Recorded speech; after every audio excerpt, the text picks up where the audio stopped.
গুলশান অবরোধ করেছে তিতুমির কলেজের শিক্ষার্থীরা।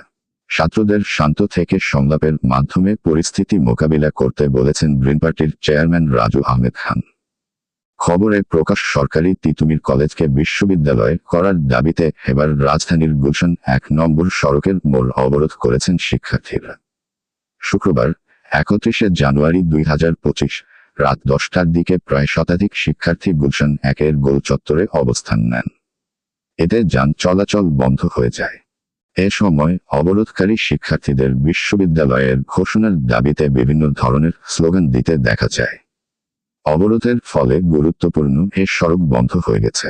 বিভিন্ন গন্তব্যের উদ্দেশ্যে বের হওয়া গাড়িগুলোকে মোড়ের চারপাশের সড়কে দাঁড়িয়ে থাকতে দেখা গেছে।